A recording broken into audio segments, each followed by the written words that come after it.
Sang Kurian, cerita ini berasal dari Jawa Barat. Di daerah Jawa Barat, pada suatu ketika tinggallah sebuah raja yang bernama Raja Prabu Singgasana. Prabu ini tidak menikah. Akhirnya pada suatu hari dia pergi berburu ke hutan. Tetapi tiba-tiba ketika ia berburu, ia melihat sebuah kijang yang berbulu emas. Di saat dia mengejar kijang tersebut, dia meninggalkan pengawalnya. Di tengah jalan, akhirnya malam mulai gelap. Akhirnya raja ini pipis. Akhirnya dia meninggalkan kudanya lalu pipis di sebuah semak-semak. Tanpa disengaja, air seninya tertampung di sebuah tempurung kelapa. Tanpa disengaja, raja ini ketiduran.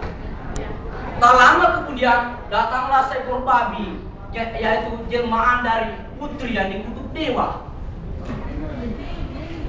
Babi ini tiba-tiba melihat air seni dari tempurung kelapa itu, yang tiba-tiba ia meminumnya. Tak lama kemudian dia merasakan hal aneh, perutnya membuncit. Akhirnya ia hamil. Di saat itu, beberapa hari kemudian, raja kembali berburu di hutan. Akhirnya, ketika raja berburu di hutan, dia mendengar suara tangis bayi. Ketika dia mendengar suara tangis bayi di antara semak-semak, akhirnya raja ini mengambil bayi tersebut dan menggendongnya ke rumahnya.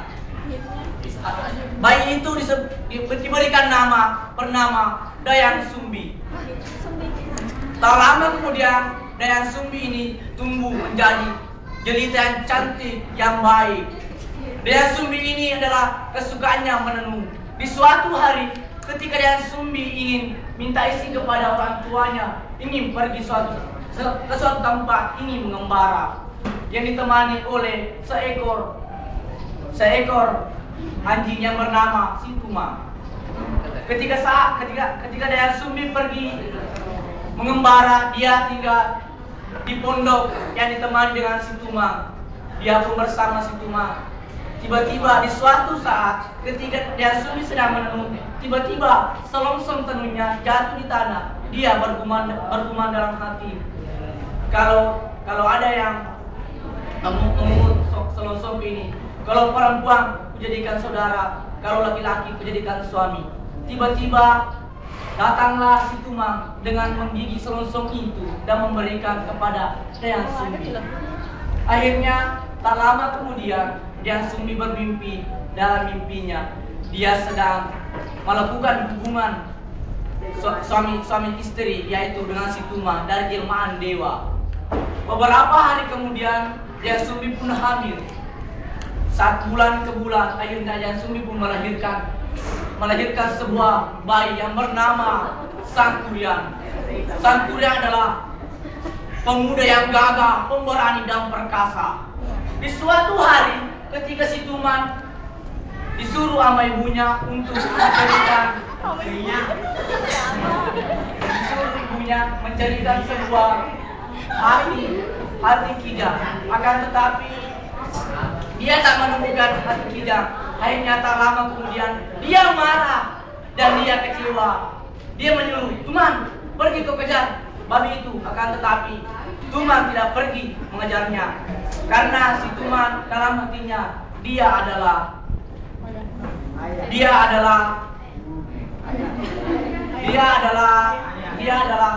ayah dari Dayang Sumbi. Akhirnya Dayang Sumbi marah. Akhirnya Sang Kurian marah. Akhirnya dia mengambil tombak dan menombak anjingnya. Pada saat menombak anjingnya, dia pun mengambil hati Situma dan membawa ke rumahnya.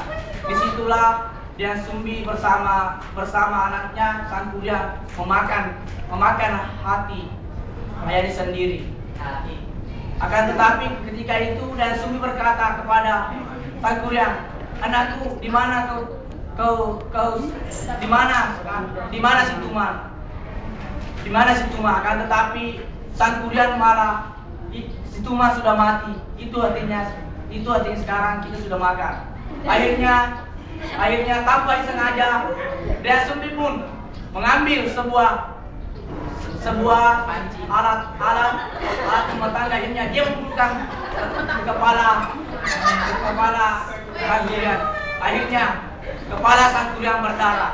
Tiba-tiba ketika saat itu Sangkuriang berlari dan dia mengembara. Dan hatinya dia bergumam, saya akan kembali jika saya akan mendapatkan kesaktian. Akhirnya di suatu tempat dia pun menginap. Dia mempelajari ilmu dari petapa sakti.